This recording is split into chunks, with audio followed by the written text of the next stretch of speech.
on your Sunday newspapers. Let's start with the Sunday Times. What you'll be seeing on the front page there is a headline that says RAF, that is the Road Accident Fund, blows millions in dodgy call center deal. It's a story by Sabelo Skiti, our colleague at Sunday Times, and basically focuses on the RAF, according to their reporting. The Sunday Times is reporting scrapping a 25 million rand a year call center, internal call center, to then get an outside party to run the call center for them, which came at a cost of, get this, 199 million rand over 13 months. So weigh it up, 25 million rand a year versus 199 million rand over 13 months. So that's the story there from Sabelo Skiti. It's part of the broader context of the investigations being undertaken into the runnings of the RAF under former CEO, RAF CEO Collins Letswalo. So that's just another bit of the detail that is coming out. Also on the front page of the Sunday Times, to the right of the page, you will see a story that says, call to look beyond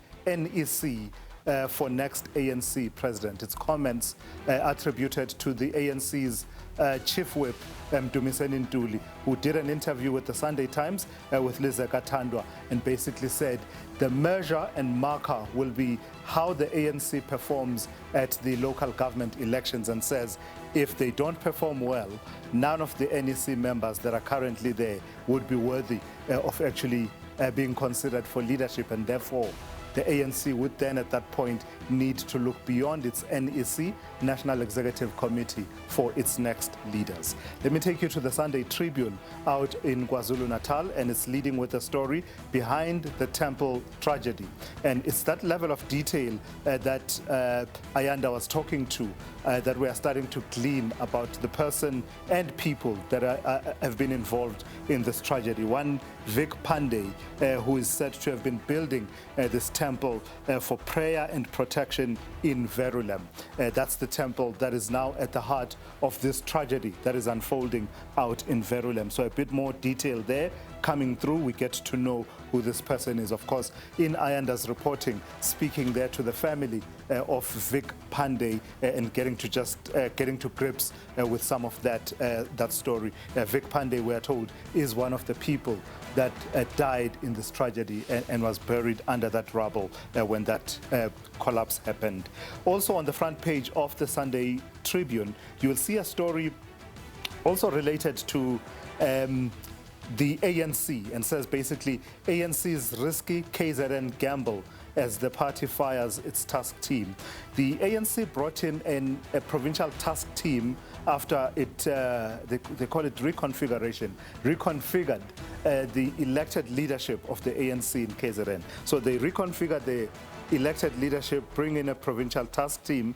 Now that task team is being set aside, and among some of what is being reported there is that this is partly because some of the leaders were too busy gossiping about one another at Luthuli House and prioritizing being elected as leaders instead of focusing on the work of rebuilding ANC structures. So get that paper, and then you will be able to read a bit more about that. And also featuring at the bottom of that front page, SAFA backs coach Bruce amid Mbokazi fallout. You will know about the controversy that has been unfolding in the last few days around the comments made by Bafana coach Hugo Bruce around Mbokazi and what he said there, that controversy, that reporting on the Sunday Tribune this afternoon.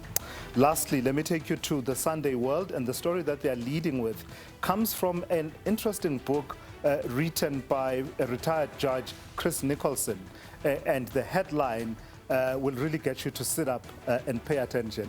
It will grab your attention, that's for sure. It says, plot to kill blacks with HIV exposed. And in it, they're reporting on the book by retired judge Chris Nicholson that is entitled, Who Really Killed Chris Hani? And in it, the retired judge talks about what was known as Operation...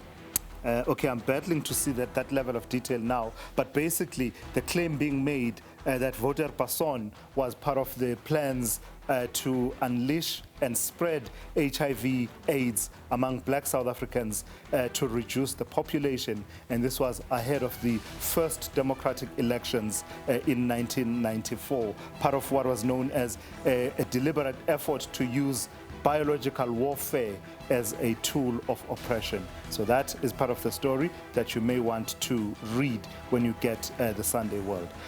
Also on the Sunday World, you'll see a story to the bottom right of that screen of your front page. ANC vets disown Mashatile presidency endorsement. And we are told now by the reporting of the Sunday World that this veteran, Jeffrey Tamsang Ngamnisi, whose alias is Comrade BA, who had issued a statement a few days ago saying that the MK Liberation War veterans back Paul Mashatile for the presidency of the ANC, has now gone to ground and is actually being taken to task by other MK veterans. So the intrigue that is there as far as the politics of succession in the ANC, each and every week, I suspect, we'll be getting a glimpse into how that is shaping up.